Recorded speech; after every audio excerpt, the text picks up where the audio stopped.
আজকের এই কেকটা অর্ডার নেওয়ার সময় আমি একটা ঘটনার সম্মুখীন হই। একটু ঝামেলার মধ্যে পড়েছিলাম কেকটা অর্ডার নেওয়ার ফলে। একটা ছোট বাচ্চা এই 3 পাউন্ডের কেকটি অর্ডার করেছিল। যদিও এটাকে দেখে এত বড় মনে হচ্ছে না, কিন্তু কেকটা আসলেই বড় ছিল। বাচ্চাটি আমাদের এলাকাতেই থাকে, মানে আমাদের পাশের বাসায় থাকে, পরিচিত আর কি।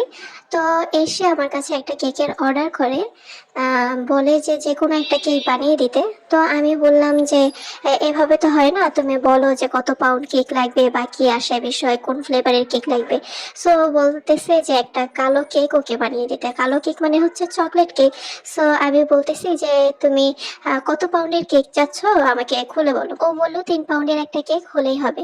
তাই আমি বললাম যে আহ, এই 3 পাউন্ডের কেকের দাম তো এত টাকা, তুমি তোমার আম্মুকে জিজ্ঞাসা করে আসো যে এত টাকা পড়বে, সে কেকটা নেবে কিনা। ওই টাইপের সে আমাদের বাসা থেকে যায় এবং আবার আসে কিছুক্ষণ পরে, এসে বলে যে হ্যাঁ, কেকটা নিব আমরা।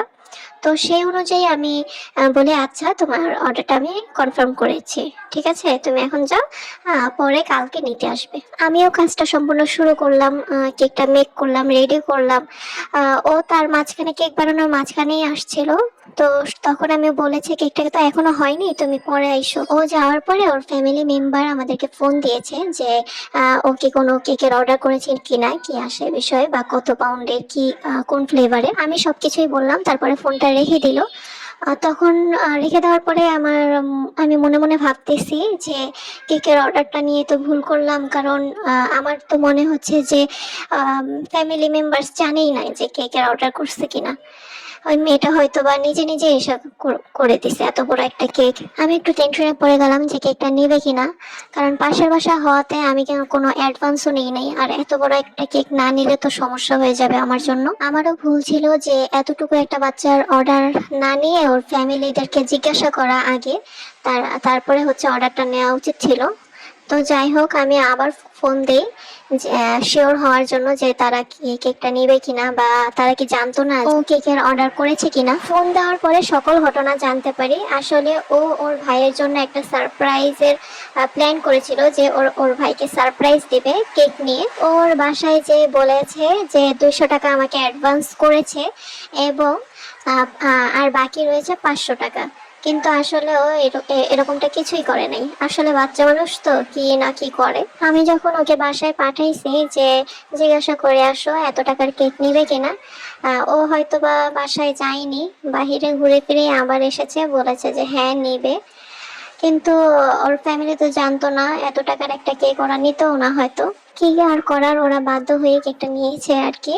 আর আমাকে পুরো ফুল পেমেন্টটাই করে দিয়েছিল, এবং ওরা জানিয়েছিল যে কেকের টেস্ট অনেক বেশি ভালো ছিল। সবাই খুব প্রশংসা করেছে কেকের, যে কেকটা আসলে অনেক বেশি মজা ছিল। আলহামদুলিল্লাহ, এত কষ্ট করার পরে আপনাদের এরকম সুন্দর সুন্দর রিভিউ পেলে আসলেই খুব ভালো লাগে। তারপর থেকে চিন্তা করলাম যে ও যদি আর কখনো কেকের অর্ডার করতে আসে, অবশ্যই আমি ওর আম্মুকে আগে কল দিয়ে শিওর হয়ে তারপরে ওর অর্ডারটা কনফার্ম করবো। ওর আম্মু অবশ্য বলে দিয়েছিল যে আগে যেন ওনাকে জিজ্ঞাসা করে তারপরে অর্ডার কনফার্ম করি। তো যাই হোক, বাচ্চারা এরকমটা করবেই, স্বাভাবিক। একটা জিনিস ভালো লেগেছিল, ও ওর কেকটা ভাইকে সারপ্রাইজ করার জন্য বা ভাইকে খুশি করার জন্য অর্ডার করেছিল। ওরা হয়তো 1 পাউন্ডের মধ্যে কেকটা অর্ডার করতো, কিন্তু 3 পাউন্ডের করে ফেলেছে।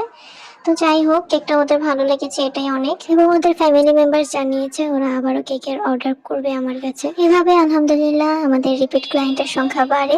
আমাদের পেজে ধরতে গেলে রিপিট ক্লায়েন্টের সংখ্যাই অনেক বেশি। আপনারা অর্ডার করতে পারেন যারা গাজীপুরের মধ্যে আছেন। গাজীপুরের বাইরে আমরা কেক ডেলিভারি দিই না। যদি আপনারা গাজীপুরের বাইরে থেকে কেকের অর্ডার করতে চান, সেক্ষেত্রে আপনারা পিক আপ পয়েন্ট থেকে এসে নিয়ে যেতে পারবেন, অথবা গাজীপুরের মধ্যেও যারা আছেন তারাও চাইলে পিক আপ পয়েন্ট থেকে এসে নিতে পারবেন। সেক্ষেত্রে আপনাদের ডেলিভারি চার্জের কোনো প্রয়োজন হবে না। একটা জিনিস মাথায় রাখবেন, ফুড আইটেমের ডেলিভারি চার্জ বেশি হয়ে থাকে। আর তাছাড়া এটা তো কেক, যেন তেন ভাবে নিয়ে যাওয়া যায় না, খুবই সাবধানে নিয়ে যেতে হয়। তারপরেও আমরা আমাদের ডেলিভারি চার্জ যথেষ্ট পরিমাণে কম রাখি আপনাদের সুবিধার জন্য। তারপরে আবার কিছু কিছু গ্রুপে পোস্ট করতে দেখি যে আমাকে কে কেক দিতে পারবেন ডেলিভারি চার্জ ছাড়া।